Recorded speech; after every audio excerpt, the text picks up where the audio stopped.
Squier. Squier, what are you doing? Oh no, we got a big ding right there. It's cut like shit. Looks like shit. Okay, it kind of looks like shit. Quality control is shit, but they feel like horse shit. Welcome back to the mix. I'm ABD. Today we're unboxing a Jazzmaster guitar from the Squier Classic Vibe line. I always say vintage vibe. I don't know why. It's alliteration, and that's what I think in my head, vintage vibe. I think it would be a better name, but it's classic vibe. And we're going to open it up in this video, and in a second video, we'll do more of a deep dive review about the specs and the pots and the things like that. But today, we'll take a look at it and hear it very quickly. So we have your standard Squier packaging, a box, pretty thin. Inside, we have more cardboard, but to get to that, we need to open it. And for that, we have a knife.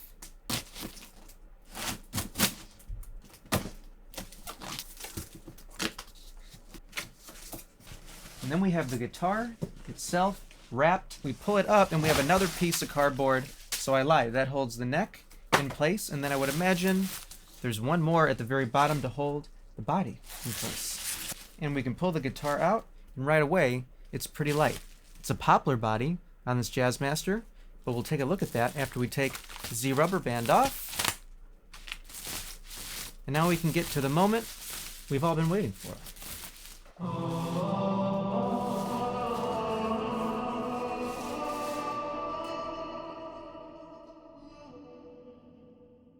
Classic vibe, Jazzmaster, in.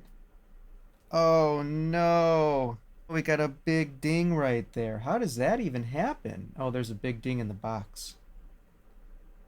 There's a big ding in the box right there, and it went through to the guitar.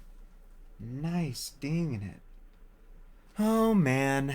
Well, also, the fretboard doesn't feel that great. Well, this is disappointing. The fretboard, pretty scratchy. Squier. Squier, what are you doing? I, today, also unboxed an SG from Epiphone. And that SG is in really great shape, really great quality. And this, from Squier, is really kind of upsetting. Damaged in shipping from Guitar Center. Not Guitar Center's fault. Probably UPS. But what the heck? What is this? What's going on? Laurel fretboard, which...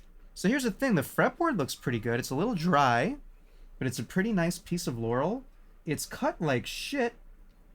The bottom here. What is going on? What is the quality control on this, huh? On the back, we seem okay. Now, if this damage was on the back, I could maybe live with it. If the damage right there, you can see it. If that was on the back, I could probably live with it, but it's right there on the front in like the worst spot.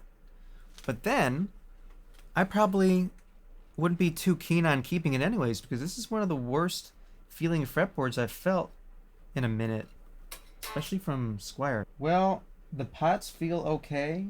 The plastic on the actual knobs looks like shit. The pickups look okay. They are beveled magnets, but they're very white. I feel like they should be more cream, and they're just very white. And the neck feels pretty good. It's a C-shaped neck, maple on the back with like the vintage tint and a skunk stripe. Vintage-like tuners up here, which are not locking. You have a, I think they call it a synthetic bone nut. Might just be plastic. It looks okay. It kind of looks like shit. You have that like aging color on the sides of it for like no reason. The frets are very small and vintage-like, but they feel like horse shit. What is up with this QC on this neck? Do you hear that? That is like the worst grit I've felt on a fretboard in a very long time.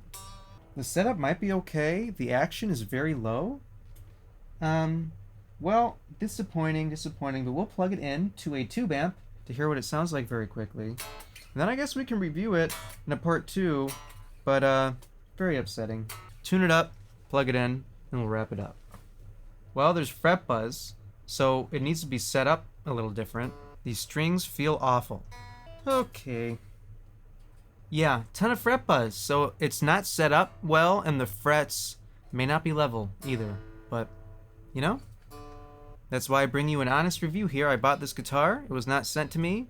And people always say how great the classic vibes are, and I've had classic vibes before, but this is not good. Acoustically, it sounds fine, but there's fret buzz, so the action needs to be brought up. But it does look a little low, so the frets are probably level. All right, cool. Let's plug it in.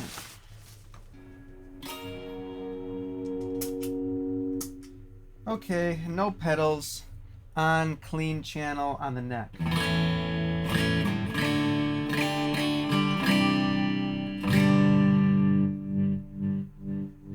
Volume. Tone. Now if we go to the bridge. So the pickups sound okay. There's a lot of clarity and a ton of sparkle, but there's a lot of jangliness on the fretboard and from the strings. It's just not clean. The fretboard is just not clean. Tube screamer.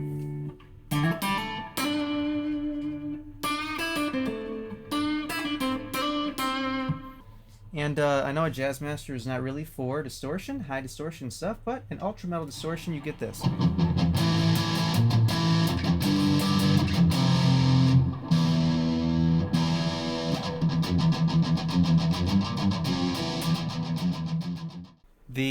The quality control is shit, especially on the fretboard. The finish is pretty good, though. It's really disappointing that it doesn't say Squier down here. You know, like it says Fender on the trem plate. We have a neck plate on the back. It has a cover on it. It's very scratched up. The neck feels good, but overall, not super impressed. Very disappointed that it's damaged. It will be going back to Guitar Center. Thank you for watching. Stay tuned for part 2. And hopefully, maybe in the future, we'll get a better Jazzmaster to try out on the channel. This one was made in Indonesia. And usually Indonesia, they do good stuff. So I don't know, that day somebody was having a bad day and really didn't care about putting any work into the fretboard. But nonetheless, we will review it. And I appreciate you watching. So until next time, play guitar, make music, and keep it jazzy.